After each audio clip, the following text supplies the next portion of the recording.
अस्सलाम वालेकुम। सेठी से सवाल के साथ मैं हूँ सैयद आयशा नाज, मेरे साथ मौजूद है नजम सेठी साहब। अस्सलाम वालेकुम। सेठ साहब, अभी हमने जैसे कि इंट्रो में सुना कि बड़ा शो डाउन होने जा रहा है, पता नहीं शो डाउन होने जा रहा है या नहीं, लेकिन ऐसे लग रहा है जैसे ना मामलात अब फाइनल राउंड की तरफ जा रहे हैं। कम अज़ कम मुराद सईद साहब का जो ख़त पाकिस्तान तहरीक इंसाफ के सोशल मीडिया की जानिब से पोस्ट किया गया, उसमें तो यही कहा जा रहा है कि अब हमारी पुरअमन सियासी जदोजहद फ़ाइनल मरहले में पहुँचने जा रही है। फिर उन्होंने अपील की है, उसके बहुत मुंदरजात हैं, पैराग्राफ्स हैं, उसमें बताते हैं वो कि कैसे कैसे कहाँ कहाँ एफ़र्ट्स हो रही हैं जिनके लिए आवाम को निकलना होगा, यकजा होना होगा। लेकिन वो आप अक्सर यू टर्न की बात करते हैं कि इमरान खान साहब कहते हैं लीडरशिप की ये निशानी है कि यू टर्न लिया जाए। यू टर्न लेता है जो, वो लीडर होता है। ऐसे लगता है पार्टी भी उसी फ़लसफ़े पे अमल पैरा हो गई है। वो यूँ कि पहले हमने प्रोग्राम में चलाया है रऊफ़ हसन साहब के बयानात, बैरिस्टर गौहर के, सभी ऐसे लग रहा था कि पीछे हट रहे हैं, अपने आप को अलग कर रहे हैं कि नहीं वो ट्वीट इमरान खान साहब ने की नहीं, अमेरिका से हो रही है, और या फिर ये कि उनके इल्म में नहीं था तो हो गया। और बैरिस्टर गौहर ने लाताल्लुकी का ऐलान कर दिया कि उन्हें तो पता ही नहीं है, ये मतलब कुछ ज़्यादा ही हो गया। लेकिन अब जब कल कोर कमेटी का इजलास हुआ और आज आरिफ अलवी साहब साबिक सदर, उन्होंने भी एक तकरीब से खिताब किया, इंसाफ को इंसाफ दो, ये उसका उन्वान था उस तकरीब का। उसमें भी ऐसे लगा कि वो कायम है अपनी बात के ऊपर, ट्वीट अपनी जगह पर कायम है, और फिर रऊफ़ हसन साहब भी हमें दिफा करते हुए दिखाई दे रहे हैं जिससे वो पहले पीछे हट गए थे। ये क्या हो रहा है पाकिस्तान तहरीक इंसाफ की जानिब से? ये क्या पॉलिसी है कि डट गए? ये पॉलिसी पुरानी है, कोई नई पॉलिसी तो नहीं है। इसकी वजह ये जो कन्फ्यूजन हुई है वो यही हुई है कि खान साहब ने जहाँ ये काम करना था वहाँ हिदायत कर दी थी कि चलाओ ये चीज़, ठीक। और सारे पार्टी वालों को मेरा ख्याल है कॉन्फिडेंस में भी नहीं लिया था कि इसका फ़लसफ़ा क्या है, खान साहब की स्ट्रैटेजी क्या है, क्यों ये करने जा रहे हैं। अच्छा। तो जब ये हुआ और गवर्नमेंट की तरफ से काफ़ी पुशबैक आया और अटैक आई कि ये देखें गद्दारी की बात, ये है, ये वो, तो मेरा ख्याल है उस वक्त ये लोग सब डिफेंसिव पे हो गए। क्यों? मैंने आपसे दो बातें कही थी। मैंने कहा था कि पीटीआई के अंदर एक तो इमरान खान है जिसका टोटल पावर है, मगर फिर ये छोटे छोटे पावर ब्लॉक्स बने हुए हैं और सारे जो हैं they are not always in contact with Imran. वो जिनको चाहता है मिलता है, जिनको नहीं चाहता मिलता नहीं है। जिसके कभी किसी लोगों कुछ लोगों को ज़्यादा मिलता है, कुछ लोगों को कम मिलता है। तो इसलिए इनको पता ही नहीं था कि ये क्या पॉलिसी के तहत ये हुआ है या नहीं है। और जब ये counter attack I from the government and from the establishment तो कुछ लोग घबरा गए, बिकॉज कोई साइलेंस था फ्रॉम अडियाला की तरफ से, साइलेंस था जी। और जो भी लोग उनको मिलने भी गए हुए थे वो भी चुप थे। सो सिर्फ यही पता था कि ये चीज़ हो गई है और इसके ऊपर अब सन्नाटा है और शायद हमसे गलती हो गई है जी। इसलिए फिर वो आपने देखा कल 2 दिन जो पीटीआई जो थी बिल्कुल डिफेंसिव पे थी, मगर मेरा ख्याल है अब उनको बता दिया गया है कि ये पॉलिसी है, कोई डिफेंसिव पे होने की ज़रूरत नहीं है। मैंने खुद ये ऑथराइज़ की है, अपना अकाउंट भी जिसके हवाले किया है, जो भी है उसके ज़रिए ये ट्वीट्स जो चलती है मैं इनको मेरी मलकियत है, ऑन करता हूँ मैं और ये मेरी पॉलिसी के तहत है और आपने बिल्कुल पीछे नहीं हटना। और अब आप इशू करें स्टेटमेंट्स कि इसमें तो कोई गद्दारी नहीं है, कोई कुछ नहीं है। और ये आप बात शुरू कर दी कि जो नवाज शरीफ साहब ने भी 2018 में ऐसी बातें की थी तो उनके वजह से चल रहा था। और आज अगर हम ये बात कह रहे हैं और वो और बात जो कर रहे थे और जो हम आज बात कर रहे हैं वो नोयत तो एक ही है। हम यही कह रहे हैं कि इस्टेब्लिशमेंट इंटरफेयर करती है इलेक्टेड लोगों के मैंडेट के अंदर और आइन के जो आइन के जो तकाज़े हैं, और उसकी वजह से फिर ये जमहूरियत सेटबैक होता है, फिर ये लड़ाई झगड़े होते हैं, रेजीम चेंज होता है, ये सब कुछ होता है। तो उन्होंने एक तो ये 2018 में नवाज शरीफ साहब का जो रवैया था, उन्होंने भी ऐसी बातें की थी जी। उन्होंने भी कहा था कि हम सब प्राइम मिनिस्टर्स को धकेल देते हैं कोने में और फिर हम जब बातें करते हैं तो आपको तकलीफ़ होती है। और यही आपने मुजीब के साथ भी किया था और यही आप इशारा ही कर रहे थे, मेरे साथ भी यही किया। हालांकि कोई नवाज शरीफ का लड़ाई झगड़ा नहीं था एस्टेब्लिशमेंट के साथ, एक आध इशू था छोटा मोटा, कोई बड़ा इशू नहीं था। मगर वहाँ मैंने जब आपसे कहा ना कि फैसले हो चुके थे कि मियाँ को निकालना है और इमरान को लाना है, तो उसमें फिर ये इसकी अहमियत नहीं बनती कि जी मेरी गलती क्या थी। इसीलिए तो वो पूछते हैं कि मेरी गलती क्या थी। वो भी बताओ तो सही मैंने क्या किया था जिसकी वजह से आपने मुझे निकाल दिया। और जजों से भी यही पूछते हैं, तो इस्टेब्लिशमेंट से भी यही पूछते हैं, उस वक्त की इस्टेब्लिशमेंट। आज इमरान खान आपकी इस्टेब्लिशमेंट को वही पूछ रहा है और बाजवा साहब को भी यही पूछता रहा और जो अभी आए हैं उनसे भी यही पूछ रहा है। तो मेरा ख्याल है खान साहब ने जो स्ट्रेटजी अडॉप्ट की है वो कामयाब हो गई है। अच्छा, ये हमें तस्लीम करना चाहिए कि सिर्फ कामयाब नहीं हुई, बैकफुट पे डाल दिया है इस्टेब्लिशमेंट को भी और गवर्नमेंट को भी। 2 दिन पहले ऐसे लगता था कि वो फ्रंट फुट पे हैं और ये बैकफुट पे हैं। जब खान साहब ने इंसिस्ट किया कि इसको चलाएं और मियाँ साहब का भी हवाला दिलवा दिया और ये भी कहा कि मैंने जो अभी खबरें जो पीटीआई वाले कह रहे हैं ऑफिशियली कि हमें खान साहब कहते हैं कि मैंने दिया हुआ अकाउंट चलाने के लिए जी। अच्छा, तो इससे मैं ये समझता हूँ कि again a brilliant stroke bye Khan साहब। जेल में बैठ के वो जिस तरीके से इस मामले को हैंडल कर रहे हैं from his parties point of view, it's nothing short of brilliant. हमें ये तस्लीम करना पड़ेगा। और जब हम ये कहते हैं कि उनकी स्ट्रेटजी जो है इस वक्त कामयाब होने जा रही है या लगता ऐसे है, तो फिर हम ये भी फिर पूछते हैं कि एस्टैब्लिशमेंट और गवर्नमेंट क्या कर रहे हैं, इनकी क्या स्ट्रेटजी है, क्या कर रहे हैं। हाँ, तरले ही करते हैं अभी तो दिखाई दे रहे हैं। मुसद्दिक मलिक साहब ये तो कहते हैं ट्वीट तो हटाओ। अच्छा, अब ये आपने बड़ी अच्छी बात की कि ट्वीट हटाओ। हाँ, जिन्ना कहते हैं ट्वीट हटाओ, नो कहते नहीं कोड लगाओ, रीट्वीट करो, नहीं नहीं कहते वही नहीं कोड रीट्वीट लगाओ। जा रहे। हाँ, लगा रहे हैं उस पे भी। हाँ, तो अब बात यह है कि मैं समझता हूँ कि ये जो आज एफआईए ने जो नोटिस दिए हैं जी, तीन और ये देते रहेंगे, ये इस किस्म के नोटिस आते रहेंगे, जाते रहेंगे। ये धमकियाँ हैं, ये रिप्रेशन है, इस पे this is the only policy the government is goal कि किसी तरीके से आवाज़ बंद, इनकी जो बोल रहे हैं इनको बंद किया जाए। और वो कामयाब नहीं हो रही, बिकॉज जब भी वो ये बंद करते हैं, किसी को पकड़ के ले जाते हैं या केस वेस कर देते हैं, पीटीआई वालों का पहली बात तो ये है कि वो चुप नहीं होते, वो कहते कर लो। दूसरी बात ये है कि जब उनको पकड़ के भी ले जाते हैं तो जजेस कहते हैं छोड़ दो। तो अब ये अच्छा खासा ये क्राइसिस है, इसमें आपको एडमिट करना पड़ेगा। कल मैंने कहा जाते जाते कि या तो खान साहब एडमिट करें कि ये ट्विटर अकाउंट उनका है और उन्हीं की हदायत के साथ ये हो रहा है, और अगर नहीं करेंगे तो फिर ट्विटर अकाउंट क्लोज हो जाएगा। तो पीटीआई वालों ने आज पॉइंट आउट किया कि ऐसे कोई रूल्स नहीं है कि वन मैन कि अगर मेरा अकाउंट है और मैंने अगर आपको का इस्तेमाल करे और मैं ऑब्जेक्ट नहीं कर रहा, मैं कंप्लेन नहीं कर रहा कि जी ये हैक हो गया है, तो फिर देयर इज नो इशू। और अगर गवर्नमेंट भी ये कहे ट्विटर वालों को कि इसको बंद कर दें, तो इतना आसानी से वो बंद नहीं करेंगे। हाँ, लेकिन जैसे डोनाल्ड ट्रंप का account president of United states, उनका जैसे सस्पेंड हुआ था कुछ अर्से के लिए, फिर रिस्टोर हो गया था इलॉन मस्क के आने से। Situation must have been very different. हाँ, इंसाइटिंग टू वायलेंस ये कहा गया था, यहाँ कोई ऐसी इंसाइटमेंट टू वायलेंस नहीं है। तो और ये फाइनल फैसला ट्विटर करता है। ये आप तो कह सकते हैं कि इंसाइटमेंट टू वायलेंस है, ये भी आप कह सकते हैं incitement to rebellion and revolt within the armed forces, but Twitter may not agree.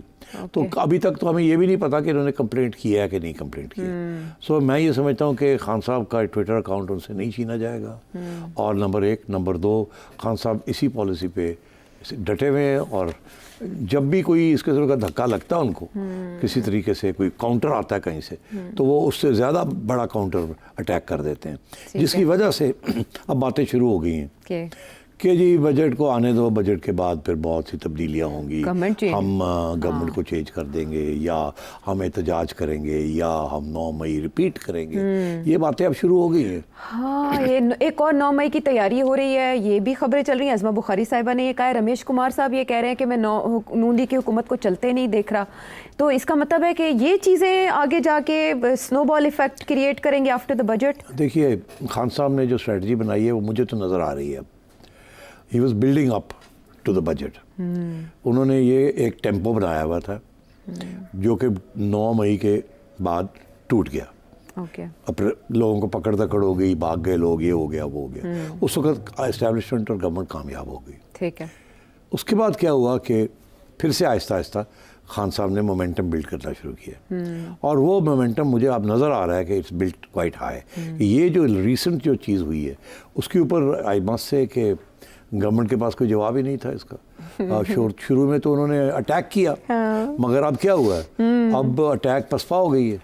और सिर्फ पसपा नहीं हुई, अब बड़े अग्रेसिवली उस अटैक को पसपा कर दिया। ये 3 एफआईए के नोटिस की कोई अहमियत नहीं है। उसके बाद अब जो आगे जो बात है वो नज़र आ रही है, खान साहब कहाँ जा रहे हैं। वो ये इसलिए नज़र आ रही है कि बजट होना है बड़ा टफ। बजट के अंदर बहुत से ख़तरनाक किस्म के इकदाम होने हैं, जिसकी वजह से आवाम के ऊपर बड़ा प्रेशर पड़ेगा। ठीक, अभी आपने देखा एक इशू है जो आगे जाके हम डिस्कस करते हैं, ये पेट्रोल वाला, मगर let's go leave that for a separate discussion. But बात ये है कि ये जो टैक्सेस इम्पोज होने जा रहे हैं, जनरल सेल्स टैक्स IMF कह रही है हर चीज़ के ऊपर लगाएं, यहाँ तक कि वो कह रहे हैं मेडिसिन दवाइयों के ऊपर भी लगाएं। अच्छा, आप सोचें कि ठीक है, अगर आप रेस्टोरेंट्स के खाने पीने की चीज़ों के ऊपर आप लगा देते हैं तो और बात है, मगर अगर आपने आटे के ऊपर भी लगा दिया और आपने चीनी के ऊपर भी लगा दिया और आपने मेडिसिन के ऊपर भी लगा ग्रोसरी दिया। स्टोर्स, बेसिक ग्रोसरी स्टोर्स पे वैसे ऑलरेडी जनरल सेल्स टैक्स है, लेकिन बड़े स्टोर्स में लिया जाता है ये। मगर दूसरी बात यह है कि रेट्स भी तो मुख्तलिफ है ना, जी। कहीं 12% है, कहीं 18% है। तो IMF ये कह रहा है सब पे लगाएं और सब पे 18% लगाएं, 18%, तो उसके साथ तो बड़ी ज़बरदस्त किस्म की लहर आएगी महंगाई की। रिजेंटमेंट की। और बजट जो है उसके अंदर और भी बहुत सी चीज़ें होंगी। जितनी भी इन्होंने कोशिश करनी है, बजट फिर भी बड़ा टाइट बजट बनाना है। तो मैं ये समझता हूँ खान साहब की ये अब डेवलपमेंट जिस तरफ ले जा रहे हैं वो, कि बजट अनाउंस होने दें, पहले हम पार्लियामेंट के अंदर शोर डालेंगे, लड़ाई झगड़े करेंगे, मार कुटाई करेंगे अगर ज़रूरत पड़ गई तो, और बताएंगे कि आवाम के लिए हम ये कर रहे हैं। उसके बाद वो बजट पास हो जाएगा, धक्के लगा के वो हो जाएगा 10 पर। वो जितने दिन वहाँ बजट डिबेट होगी उतने दिन खान साहब की पार्टी वहाँ गाली गलौज पे पहुँची होगी और मजमा बना होगा वहाँ। उसके बाद क्या होगा कि ये अनाउंस करेंगे कि अब हम सड़कों में निकल रहे हैं। अब उस वक्त ये टेम्परेचर चेक करेंगे अवाम का, क्या अवाम के अंदर कितनी बेचैनी है, कहाँ ज़्यादा बेचैनी है। KP से शुरू किया जाए, पंजाब में किया जाए, कराची में किया जाए, कहाँ किया जाए, वो स्ट्रेटजी बना रहे होंगे इस वक्त कि वीक जो चेन जो है, सबसे कमज़ोर जगह कौन सी है चेन की, जहाँ चेन को तोड़ सकते दुखती रग, वो कहते हैं weakest link in the chain. अब जाहिर है वो लगता तो ऐसे ही है कि weakest link in the chain is KP। सारा सपोर्ट बेस है उनका, गवर्नमेंट भी अपनी है, वहाँ ठीक ठाक किस्म की एहतजाज भी वो कर सकते हैं। और अगर वो KP से लॉन्च करते हैं एहतजाज, ठीक, और मतलब मैं अब जाना नहीं चाहता, आप कोई कहेगा जी सिटी सजेस्ट कर रहे हैं, मैं नहीं कोई कहना चाहता, मगर मैं इतना ज़रूर कहना चाहता हूँ कि there will be a strategy to protest and कि आवाम को फिर सड़कों पर निकाला जाए। अच्छा, अब May 9 के दो हिस्से थे ना आयशा। एक हिस्सा तो ये था कि एहतजाज करना है, दूसरा ये था कि फौजी इदारों इंस्टॉलेशंस उनके ऊपर करना है। तो अब देखना ये है कि May 9 फुल फ्लैश्ड होगा या सिर्फ एहतजाज ही होगी, या क्या फिर वही कंटोनमेंट्स और इधर उधर फिर उनके लोग जाएंगे। और अगर ऐसे होता है कि स्टेज 2 किस्म की अगर प्रोटेस्ट होती है तो इस्टेब्लिशमेंट का क्या रोल होगा, और अगर स्टेज 1 होती है मीनिंग कि जस्ट प्रोटेस्ट, ठीक है, मजे में डेमोन्स्ट्रेशंस, सिट इन स्ट्राइक्स, तो KP में होंगी तो किसी को फ़र्क नहीं पड़ेगा, KP गवर्नमेंट का प्रॉब्लम है वो। इसी तरीके के साथ अगर कराची में छोटी मोटी होती है तो कोई प्रॉब्लम नहीं। पंजाब में होगी तो प्रॉब्लम होगा, क्योंकि उसकी वजह यह है कि एक तरफ मरीम नवाज शरीफ की हुकूमत है, नून लीग की हुकूमत है, वो तो ये नहीं चाहेगी कि उस तरीके से अवाम के साथ डील किया जाए जिस तरीके के साथ केयरटेकर गवर्नमेंट मोहसिन नकवी साहब ने किया था।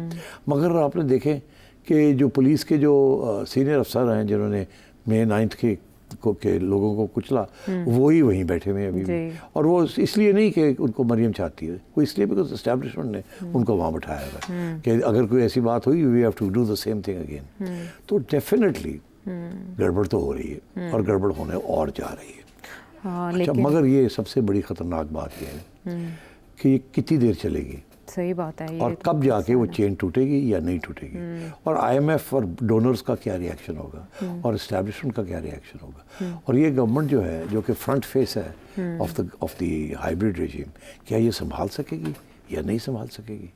These are questions that will come up in the next 15-20 days and we will have to discuss them. My fear is that there is no strategy in the government or in the establishment. और जो strategy अगर default strategy की तरफ ये जाएंगे तो फिर वो तो हम सबको पता है कि वो क्या है। फिर अगला सवाल ये आएगा कि क्या वो कामयाब होगी या नहीं कामयाब होगी, इंटरनेशनल कम्युनिटी उसको मानेगी या नहीं मानेगी, संभाल सकेंगे इस मुल्क को इन एन अनडेमोक्रेटिक फैशन, सब। तो ये सारे सवाल फर्स्ट टाइम ऐसे लग रहा है जैसे गवर्नमेंट भी बहुत हेल्पलेस है और इस्टेब्लिशमेंट भी, क्योंकि जैसे आपने दोहराया कि नवाज शरीफ साहब ने भी ये बातें पहले कही हुई हैं, जो इक़्तिदार में होता है वो नहीं करता, जो इक़्तिदार से निकाला जाता है वही बातें करता है। लेकिन बानी MKM ने अगर ये बात की तो उनकी ज़ुबानबंदी की गई और वो पाकिस्तान में असरात मुरतब नहीं कर सके, वो मुल्क से बाहर बैठे थे। नवाज शरीफ साहब ने ऐसी बात की, नाम तक लिए एक जलसे में, उनकी ज़ुबानबंदी हुई, वो भी रिपल इफ़ेक्ट क्रिएट नहीं कर सके। यहाँ एक शख्स जेल में बैठा है, चले बाहर नहीं बैठा, जेल में बैठा है, उसकी एक ट्वीट क्यों इतनी हेल्पलेसनेस है, और क्या नून लीग और पीपल्स पार्टी बिल्कुल रियलाइज़ नहीं कर रहे मामला किस तरफ जा रहा है, जिसकी आप बार बार निशानदेही करते हैं? बिल्कुल कर रहे हैं, फिर इसीलिए तो काली भेड़ों का जिक्र आया। हाँ, लेकिन इससे ज्यादा कुछ करें ना, सिर्फ वो सारी बात खाके के अदालतों में आ जाती है। तो अतर मिर्ला साहब कह रहे हैं आप रेफरेंस भेज दें अगर आपको कोई काली भेड़ नजर आ रहा है, रेफरेंस भेज दे, किसको रेफरेंस भेजना? काजी फायज ईसा के वाले से रेफरेंस गया था तो कुछ अरसा तक तो कम से कम वो चक्कर काटने पड़े थे ना। कुछ भी नहीं होना। किसके खिलाफ? काजी साहब के खिलाफ रेफरेंस भेजेंगे ये? नहीं, ये जैसे अतर मिनल्ला साहब कह रहे हैं ना, काली भेड़े वजीर आजम जिनको करार दे रहे हैं, उनके खिलाफ रेफरेंस भेज के कम से कम उधर तो काम जरा थोड़ा ठहराव में लाएं। कैसे भेजेंगे? निशानदेही करनी पड़ेगी कि कहाँ कोई रिलीफ दे रहा है किसी को। फॉर गॉड्स सेक, ये तो ट्रैप है कि आप आए तो सही, इधर आके कोई रेफरेंस लेके आए किसी के खिलाफ, फिर देखते हैं आपके साथ हम क्या करते हैं। इसीलिए ये नहीं होगा, ये ट्रैप है। रेफरेंस करें कुछ नहीं होना। बात यह है कि ये जुडिशरी खान साहब के साथ खड़ी है। अच्छा। अब इसको तस्लीम कर लें तो फिर बात आगे बढ़ती है ना। आप लोग बातें कर रहे हैं जी कि जी गवर्नमेंट कमजोर, गवर्नमेंट के पास है कुछ नहीं। हर चीज़ जो है वो अदालत में पहुंच जाती है। एक बंदा जो कि कुछ भी ना हो, एक अदालत को खत लिख देता है, अदालत कहती है आ जाओ। ये चीज़ें पहले कभी नहीं हुई। इसीलिए ये पहला मर्तबा पाकिस्तान की हिस्ट्री में कि एक पॉलिटिकल पार्टी इतनी स्ट्रांग हो चुकी है कि सारे जज हजरात भी उसको इग्नोर नहीं कर सकते और उनकी हमदर्दियाँ जो हैं आहिस्ता आहिस्ता शिफ्ट हो रही हैं टुवर्ड्स दैट पार्टी। मैं कहने की ये कोशिश कर रहा हूँ कि ये गवर्नमेंट के हाथ में अब कुछ भी नहीं रहा।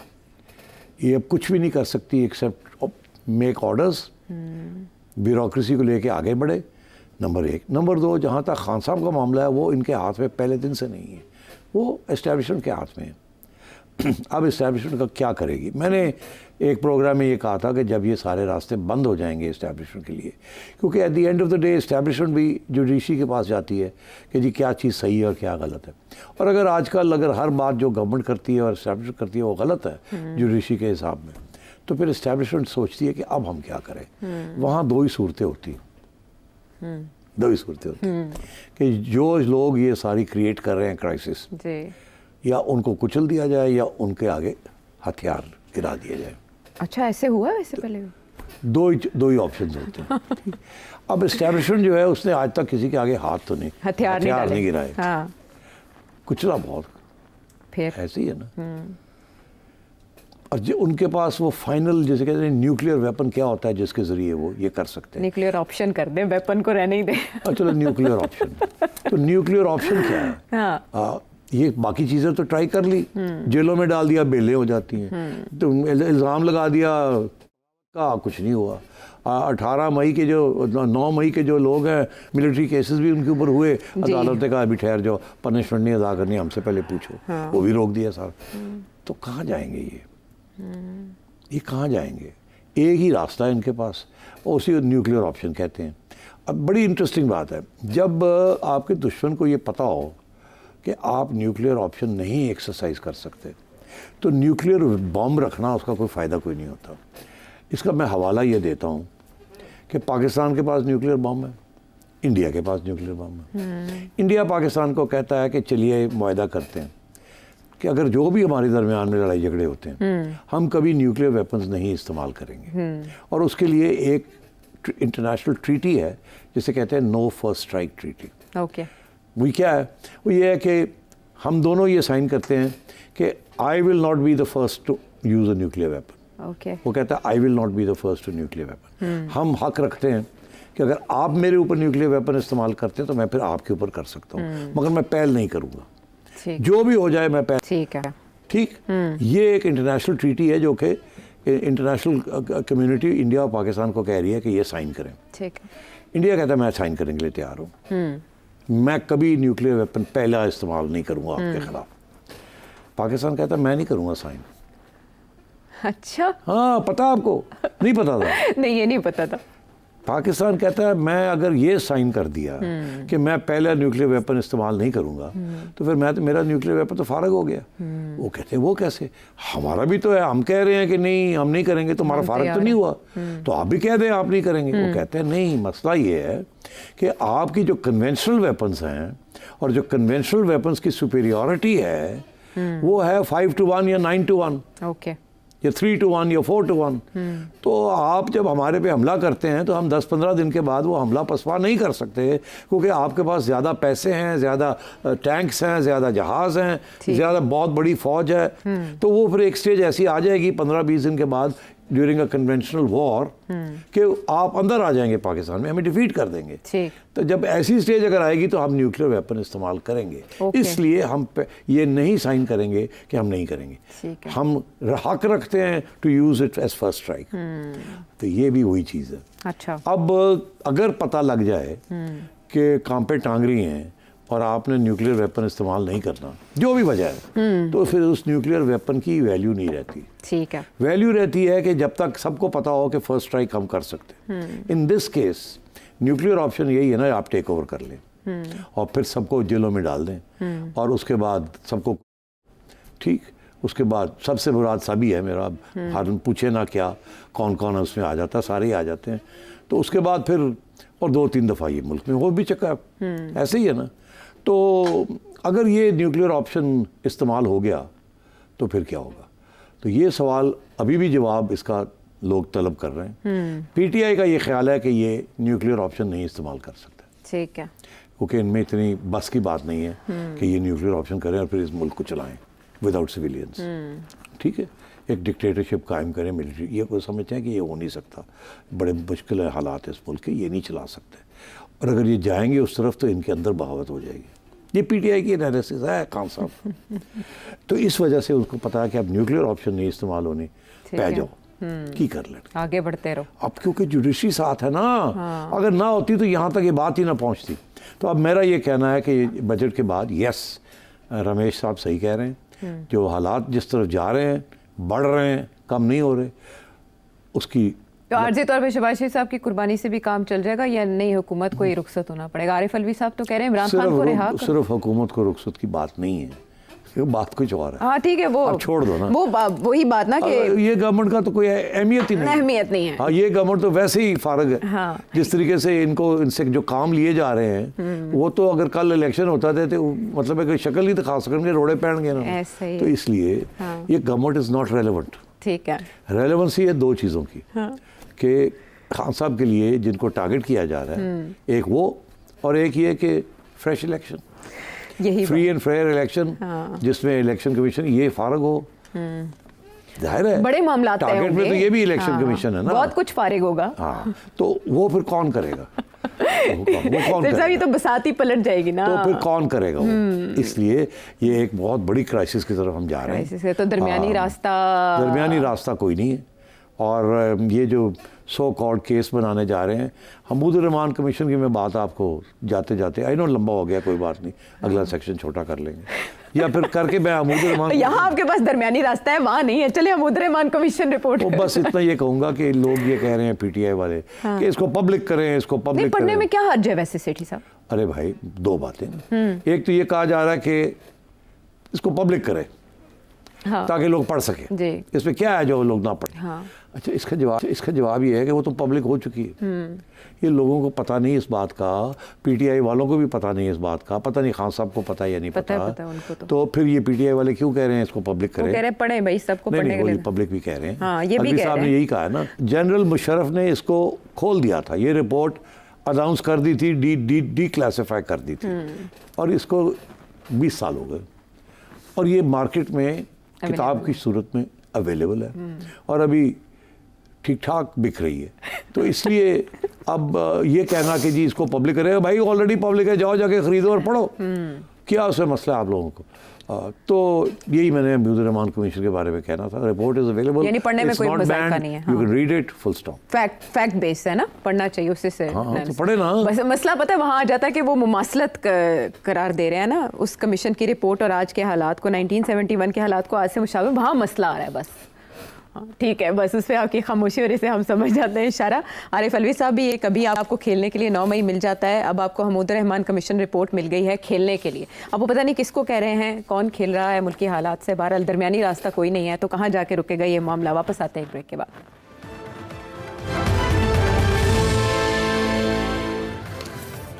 शो में एक बार फिर खुश आमदेद।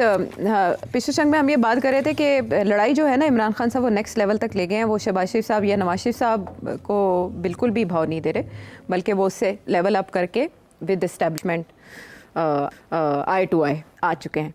लेकिन दूसरी तरफ हम देख रहे हैं कि गवर्नमेंट ना सिर्फ ये कि हेल्पलेस है, बल्कि वो आवाम में जो अपना इंप्रेशन देने की कोशिश करें कि हम आवाम दोस्त पॉलिसीज़ चाहते हैं, IMF की तमाम तक हिदायत के बावजूद उसमें भी कामयाब नहीं हो पा रहे। लेकिन उस पर वो कहते हैं ना, नहले पे दहला ये हुआ कि कल अचानक ये खबर आई कि पेट्रोलियम मसनूआत की कीमतों में 15 रुपए तक की कमी हो सकती है। आप यकीन करें, हम मतलब दिल शाद बाग हो गया। आप वोट भी दे देते जी वो पता नहीं, वोट देना था। वो ऐसे लगा जैसे एकदम 15 रुपए का रिलीफ, और हुकूमत वाकई कुछ ऐसी पॉलिसीज अडॉप्ट करी है जिसकी वजह से आम आदमी की हालत बेहतर हो सकती है, फिर बाकी मसनूआत की कीमतों में भी कमी हो सकती है। लेकिन रात को 12 बजे जब अनाउंस नहीं हुआ ना, तो ऐसे लगा कोई खिचड़ी पक रही है। फिर 12:30 बजे के करीब जो कीमतें अनाउंस हुई वो 15 क्या 4 रुपए तक की, वो जो कमी जिसका ऐलान किया गया था पेट्रोलियम मसनूआत की कीमतों में। उसके बाद ट्विटर के ऊपर एक बहस शुरू हुई कि वज़ीर आज़म चाहते थे कि 15 रुपए तक का रिलीफ दिया जाए, लेकिन पेट्रोलियम डिवीज़न ने वज़ीर आज़म की हिदायत को, उनकी ख्वाहिशात को नज़रअंदाज किया। ऐसा ही है सेठ साहब? ये देखिए, जो मेरी खबर है वो तो ये है कि ये क्या मैं अब आपको कहूँ, मुश्किल है? नहीं, मुश्किल नहीं है। देखिए, हाँ, शहबाज शरीफ साहब क्या इतने मसरूफ़ थे कि उन्हें पता ही नहीं था कि क्या फ़ैसला काबीना में हुआ है, 15 रुपये का हुआ है या 4 रुपये का हुआ है। और फिर ये क्या जो फाइल पुटअप हुई उनके आगे, वो किसी जिसने पुटअप की और जिसने वो पढ़ी उसमें लिखा नहीं था कि कितनी होनी और कितनी नहीं होनी। ये गवर्नमेंट का ये कहना कि यार वो गलती हो गई, कन्फ्यूजन हो गई, वो बात एक हुई, वो किसी ने कुछ लिख दिया, ये अच्छा डजंट वॉश। ऑनेस्टली मैं तुम्हें कहूँ क्या कि जितने भी इनकॉम्पिटेंट प्राइम मिनिस्टर की सेक्रेटेरिएट हो, ऐसी चीज़ नहीं होती कि जी गलत फाइल पुटअप होगी और प्राइम मिनिस्टर ने गलत फाइल देख के और वो अनाउंस कर दिया। ये इतना इम्पॉर्टेंट इशू है कि ये ऐसे नहीं होता। तो मुझे लगता है ऐसे है कि इसके पीछे भी कुछ और कॉन्स्पिरेसी है, कोई इशू है।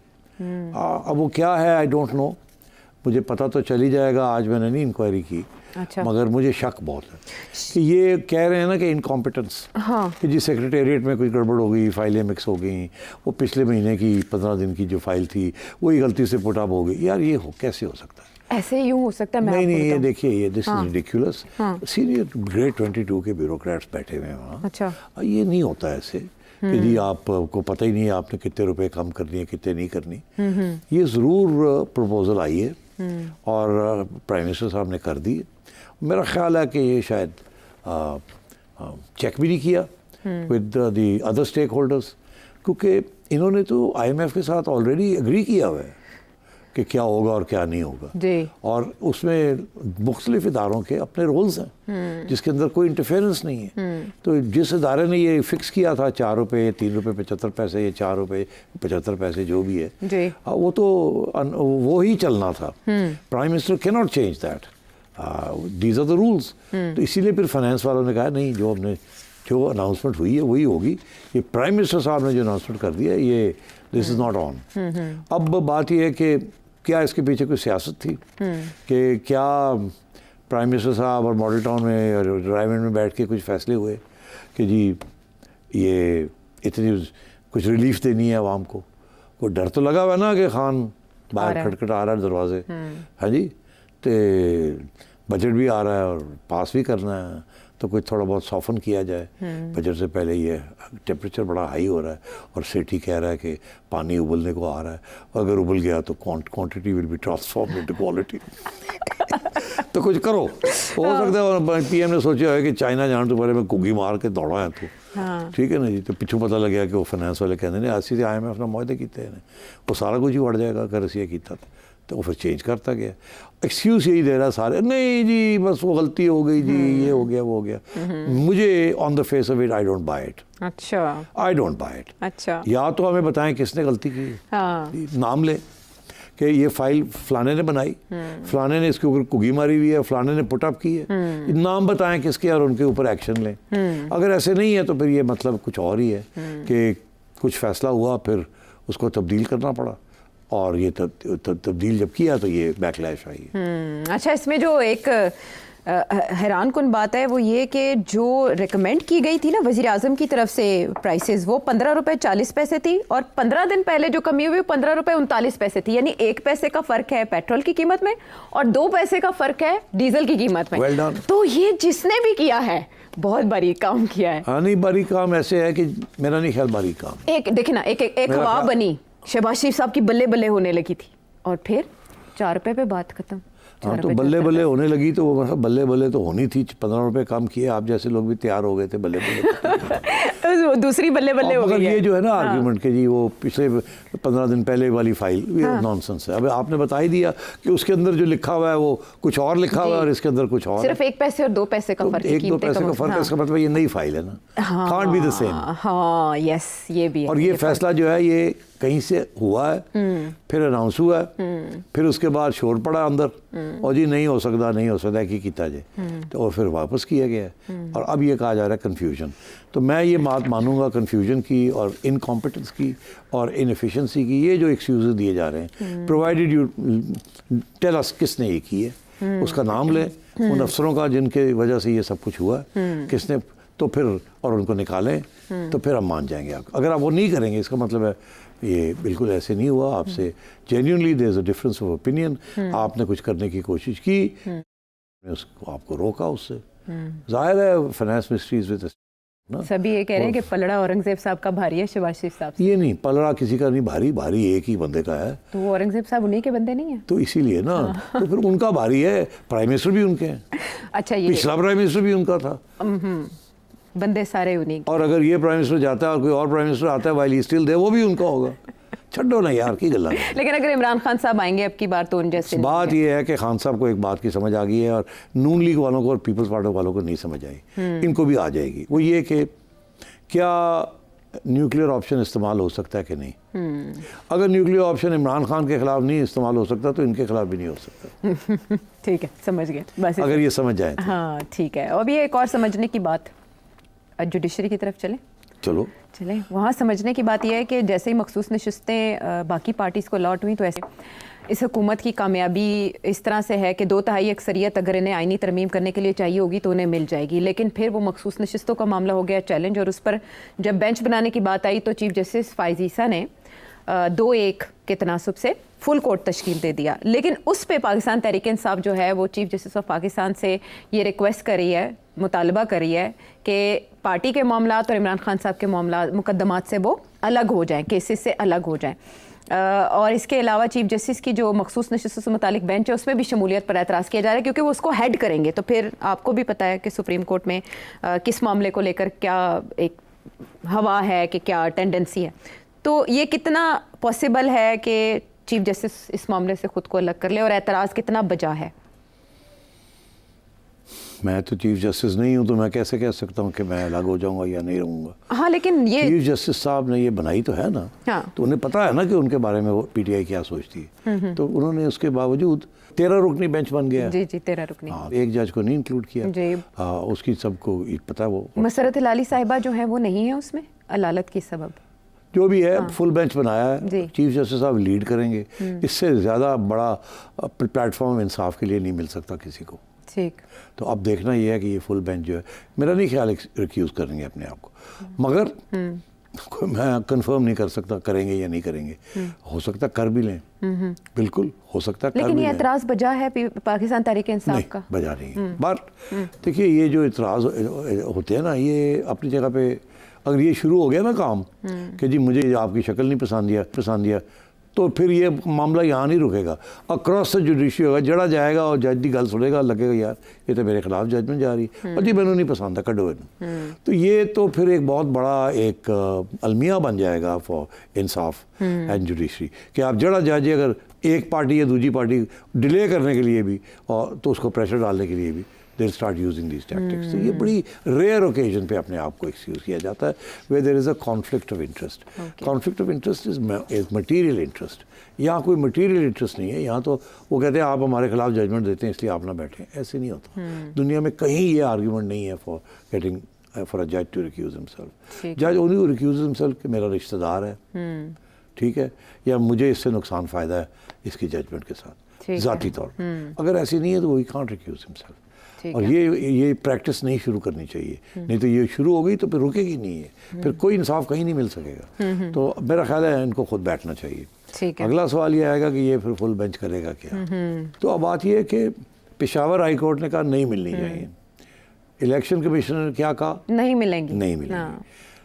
चैलेंज हुआ सुप्रीम कोर्ट में, सुप्रीम कोर्ट में वहाँ पहले 3 मेंबर बेंच था, 13 रुकनी बेंच बन गया। जी जी। अगर तो ये पिशावर हाई कोर्ट की जजमेंट को सपोर्ट करता है सुप्रीम कोर्ट, फिर तो ये मामला ख़त्म हो जाएगा।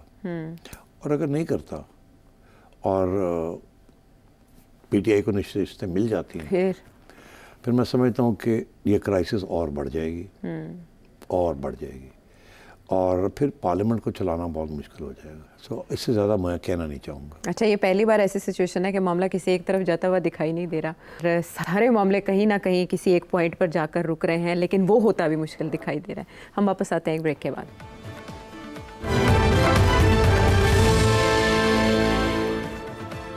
शो में साथ देने का शुक्रिया। इस हुकूमत ने अगर पेट्रोल पे 4 रुपये 74 पैसे रिलीफ दिया है, तो दूसरी तरफ बिजली महंगी करने के नोटिफिकेशन भी जारी हो रहे हैं। 3 रुपये 76 पैसे बिजली फ़ी यूनिट महंगी कर दी गई है। इसी हवाले से एक सवाल है शौकत अली साहब का मुल्तान से। जी, 90% अवाम का मसला जिसने अवाम को अजियत में मुब्तला कर रखा है बिजली, उसके बारे में अवाम को आगाही दी जाए कि ये IPPs डिस्कोज क्या हैं, इनके साथ जालिमाना मुआहदे किस गवर्नमेंट और किस लीडर ने किए, और ये मुआहदे कब जाकर ख़त्म होंगे, और इनकी शराइत भी अवाम को बताएं।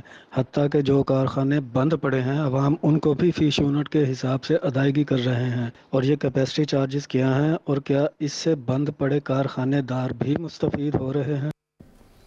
जी मेहरबानी, मैं आपको एक जनरल सी जवाब इसका दूंगा। अगर टेक्निकल का जवाब दिया तो वो लोग कुछ बहुत से लोगों के सर से ऊपर से निकल जाएगा, शायद मेरे सर से भी ऊपर निकल जाए।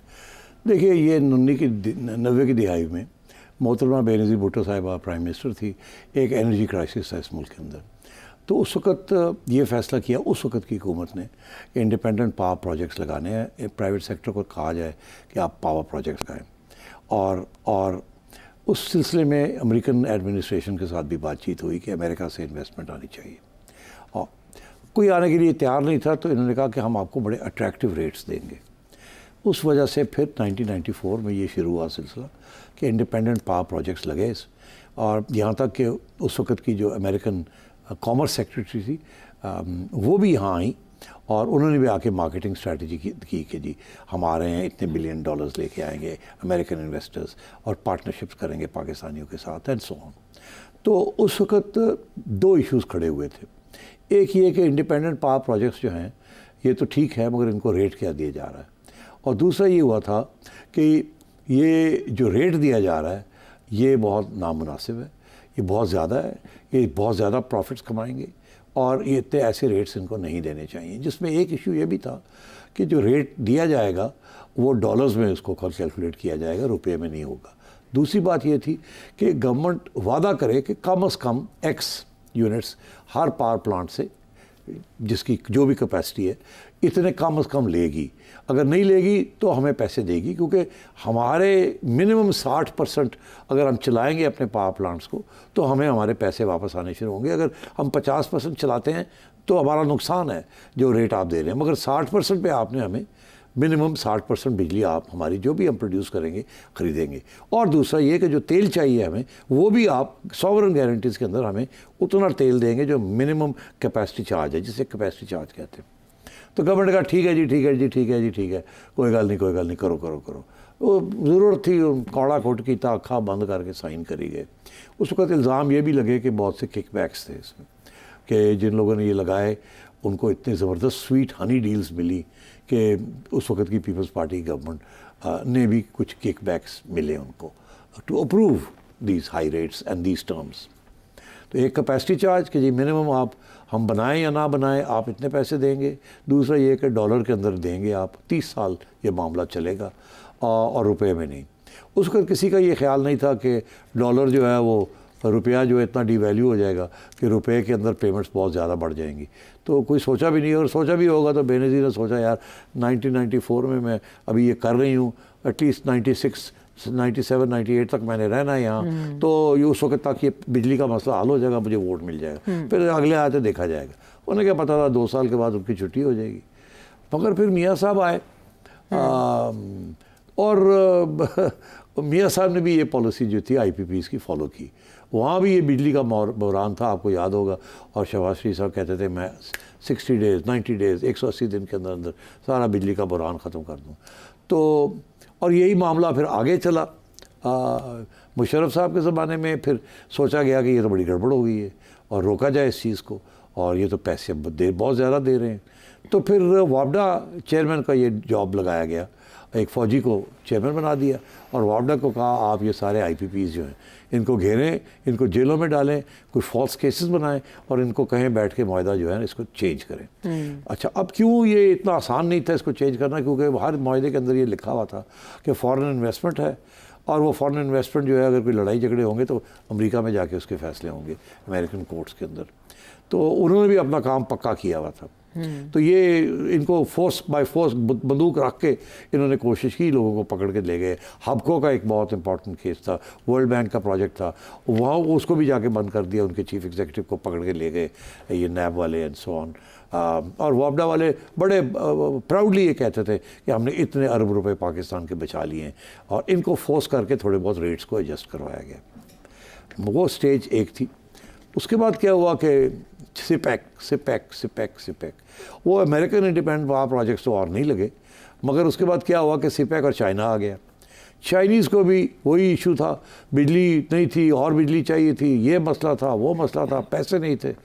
जो चीनी वालों ने कहा, इन्होंने शरीफ गवर्नमेंट ने साइन करना शुरू कर दिया। इनका ये ख्याल था कि ये CPEC is going to be the biggest project, इंशाल्लाह हम रहेंगे, ये टर्म भी पूरी होगी, अगली भी होगी, और उसके बाद ये खुशहाली आ जाएगी, फिर पैसे आएंगे बनेंगे तो हम दे देंगे चाइना को। और चाइना तो दोस्त है, इतने ड्रामा भी नहीं करेगा हमारे साथ। तो चाइना ने भी लंबे चौड़े दो उन्होंने कंडीशंस रखी। एक कंडीशन ये थी कि हमारे साथ जो मुआहदे हो रहे हैं वो आप पब्लिक में नहीं दिखाएंगे, बिकॉज हम सिर्फ आपके साथ नहीं मुआहदे कर रहे, हम दुनिया में और भी, अफ्रीका में और श्रीलंका में और जगह पे भी हम मुआहदे कर रहे हैं। हम नहीं चाहेंगे हम जो आपको स्पेशल टर्म्स दे रहे हैं कि ये दुनिया को पता चले।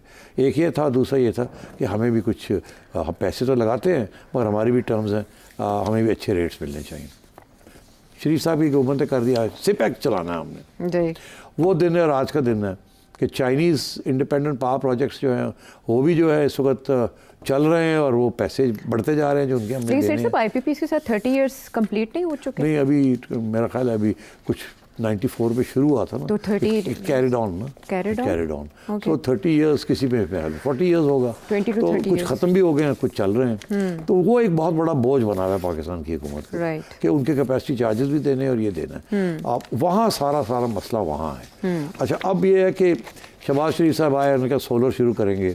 सोलर किया तो उसके ऊपर भी अब आपने देखा शोर पड़ गया कि जी सोलर भी जो है वो भी ये हम ज़्यादा बिजली प्रोड्यूस हो जाएगी, सोलर से भी बिजली आ जाएगी, IPP से भी बिजली खरीदनी है तो हम तो मारे गए, इधर भी अब सस्ता रेट दे रहे हैं, उधर ख़रीद रहे हैं सस्ते रेट पे, उधर उनसे ख़रीद रहे हैं महंगे रेट से, इधर जो IPPs हैं इनको सस्ते रेट्स दे रहे हैं, हम तो गवर्नमेंट मारी जा रही है दोनों तरफ। इसलिए ये सारे इश्यूज़ बने हैं और गवर्नमेंट को समझ नहीं आ रही कि जाए कहाँ। आखिरी बात कि इनको सबको पकड़ के गिरफ़्तार करके 2 ठापा ला के क्यों नहीं करते? वो इसीलिए नहीं करते कि सारा जो लिटिगेशन है सारी अमेरिका में होगी या आउटसाइड पाकिस्तान होगी। अगलों ने काम पक्का किया हुआ है, हमने कच्चा किया। पक्का किया हुआ है। हमारी जो भी हुकूमतें आई हैं उसमें खान साहब की हुकूमत भी थी, कुछ नहीं किया। शहबाज साहब की हुकूमतें भी रही हैं, मियाँ साहब की भी रही हैं, बेनज़ीर की भी रही हैं। इन्होंने शॉर्ट टर्म अपनी थोड़ी रिलीफ देने के लिए आवाम को ये सारा बोझ उठा लिया। अब वो बोझ हमारे गले पड़ा हुआ है, डिफॉल्ट की तरफ हमें ले जा रहा है और हमें समझ नहीं आ रही हम क्या करें। हम भागते हैं चाइना के पास, थोड़ी डेट रिलीफ दे दें, डेस्परेट मेजर्स, मगर अनफॉर्चुनेटली यहाँ हम पहुँचे, यहाँ पहुँच गए हैं। तो कच्ची पॉलिसीज़ हैं, पॉलिसी कितना ज़रूरी है, उसके लिए हुकूमतों का तसलसल कितना ज़रूरी है और उसके लिए हुकूमत का मजबूत होना कितना ज़रूरी है, इस इशू से भी अंदाज़ा लगाया जा सकता है। अगले प्रोग्राम तक के लिए इजाज़त है।